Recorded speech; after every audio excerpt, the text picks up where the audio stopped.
Uma vitória que melhora não apenas o ambiente no CT do Parque Gigante, mas dá uma perspectiva de futuro e até mesmo algumas questões importantes para a mentalidade do grupo. Assim que o Inter define a vitória sobre o Metropolitanos na Copa Libertadores. Hoje pela manhã, treino e reapresentação e eu tive aqui no Parque Gigante. Vamos falar sobre isso? Vamos trazer bastidores? Então fica comigo depois da vinheta.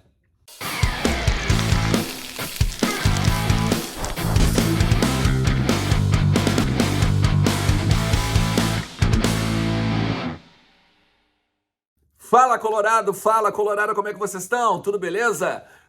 Meu amigo, o que uma vitória não faz, né? Uma vitória ainda que pequena, né? Numa margem pequena, 1-0, conseguida nos acréscimos com um gol de batistaca, né? De tanto tentar, o Internacional foi lá e conseguiu fazer 1-0 no Metropolitanos e, além dos 3 pontos conquistados, a primeira vitória na Libertadores, a 50ª do Inter, na verdade, na Libertadores, né? Em toda a história do Internacional, é a vitória de número 50 que o Inter conquistou na principal competição da América. Hoje, 19 de abril, um ano de Mano Menezes no Internacional. O ambiente aqui no Parque Gigante, muito bom, um clima muito descontraído, não digo descontraído, acho que não é esse o predicado, mas um clima tranquilo, um clima leve, principalmente porque o time do Mano Menezes, além dos 3 pontos, começou a modificar.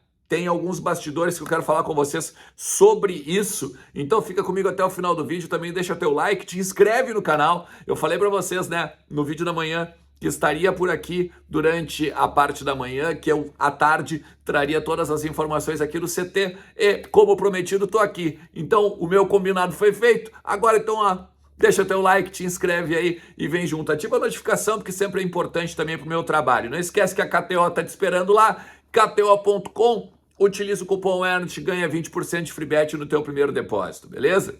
Vamos falar um pouco do treino, que teve hoje um mini coletivo para os reservas e para os jogadores que não jogaram 90 minutos ontem contra o Metropolitanos. A gente tem alguns destaques interessantes, tá? Eu vou botando algumas imagens para a gente também ilustrar e vocês poderem enxergar um pouquinho da atividade, tá? Assim, Maurício, que ontem esteve no banco de reservas, ele treinou normalmente, participou do coletivo, né, e participou da atividade que teve o Sidney Lobo como comandante. O Mano ficou só observando o que estava acontecendo e se credencia, o Maurício, para estar apto, né, a jogar contra o Flamengo no final de semana. Até porque ele volta de um período sem treinar, sem estar com movimentação de bola, principalmente até porque o Inter viajou, né, e estava fora de Porto Alegre. E aí agora então deve ser uma opção para o Mano Menezes no domingo. Outro cara que, uma dupla no caso, né? 2 jogadores que tiveram uma atenção especial, o Depena e o Johnny. Eles fizeram um trabalho de recuperação física e uma melhora física também com o João Goulart, que é um auxiliar de preparação física aqui do Internacional. Vale destacar que ele comentou sobre isso, né? Eles, a partir do GPS, o Internacional, a comissão técnica do Inter, ela vê o que os jogadores precisam ainda de mais, não só ritmo, mas de carga de trabalho. Então eles trazem ou levam, né, os jogadores para um trabalho mais reservado, para não, por exemplo, correr o risco de se chocar com um companheiro, alguma coisa assim, num coletivo, por exemplo, e fazem ali uns piques, fazem uma corridinha mais leve, uma carga de trabalho para fazer a preparação física ser aumentada. O clima aqui é muito bom, gente. O clima aqui é muito bom pelo seguinte, o alemão voltou, né? Dá para dizer assim, tem muita gente falando sobre essa questão assim de o alemão pode não ser um craque, pode não ser um cara que talvez seja um dos principais atacantes do Brasil no futuro, tá? Mas é um cara que se doa muito e é um cara que, com o psicológico em alta, é um cara que rende muito pro grupo, é um cara que rende muito pro time. E a partir desse rendimento, o Inter acredita que pode começar a botar a bola para dentro do gol. Porque olha só, essas oportunidades que o Inter teve, que o Mano Menezes colocou inclusive na coletiva, 23 oportunidades, elas não podem, né, ser transformadas só em estatística. Um entendimento aqui, né? Que o grande debate é, pô, nós fizemos 23 chutes a gol e tivemos apenas uma bola na rede. Isso está errado. Então a gente precisa melhorar a questão do ataque e precisa melhorar principalmente a questão da finalização. E aí a gente até pode pensar assim, ó, teve várias vezes o Alan Patrick dentro da área, teve várias vezes o Wanderson dentro da área, Pedro Henrique também, depois o Luca, o alemão que conseguiu botar a bola para dentro e fazer o 1-0. Então, pessoas ou jogadores dentro da área ou no momento de ataque o Inter tem. O que falta é empurrar na casinha.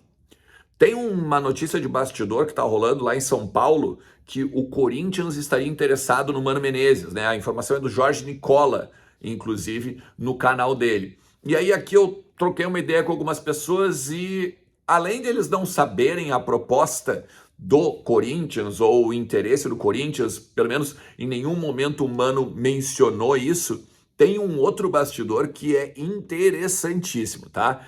Que, diferente do Corinthians, por exemplo,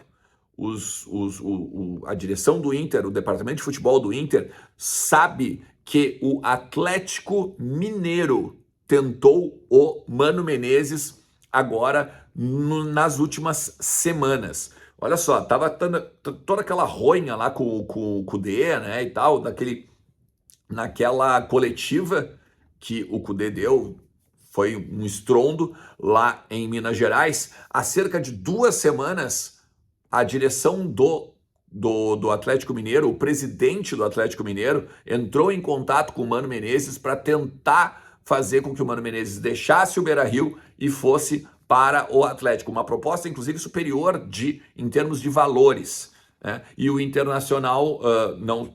Obviamente o Mano conversou com a direção do Inter, disse que não ia aceitar e também falou para a direção do Atlético, muito obrigado, mas eu vou seguir aqui. E outra, né? Não é a primeira vez que o Atlético tenta.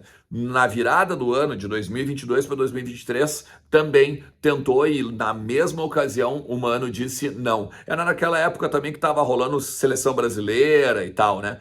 Então, das duas uma, né? A gente tem que pensar o seguinte, ó, é um técnico que tem um certo prestígio lá no centro do país, né? São Paulo, Rio de Janeiro, já treinou o Flamengo, agora na questão de Minas Gerais, seleção brasileira, alguma coisinha o Mano deve ter. A perspectiva de time para jogar contra o Flamengo às 11 horas de domingo, ela ainda não existe, tá? Porque no trabalho não deu para ver, por exemplo, se Campanharo pode ganhar um lugar do Baralhas, se vai continuar abrindo com 2 volantes, se daqui a pouco ele não vai começar no 3-5-2, o que ele vai fazer só ao longo da semana, porque o Inter treina toda semana na parte da manhã, até mesmo no sábado, e aí concentra para esse jogo de domingo, 11 horas. Um horário de família, né, gente? Um horário de família. Inclusive, o Inter acredita que pode chegar a superior, né? Um número de pessoas, um número de torcedores superior a 30 mil agora no domingo, principalmente por conta dessa vitória contra o Metropolitano. Cara, se tu chegou até aqui, eu vou mais uma vez te pedir, deixa o teu like, te inscreve no canal, ativa a notificação e vem junto, porque tem muita coisa sempre pra gente falar do Internacional aqui na nossa comunidade colorada, beleza? Tamo junto, um forte abraço, tchau!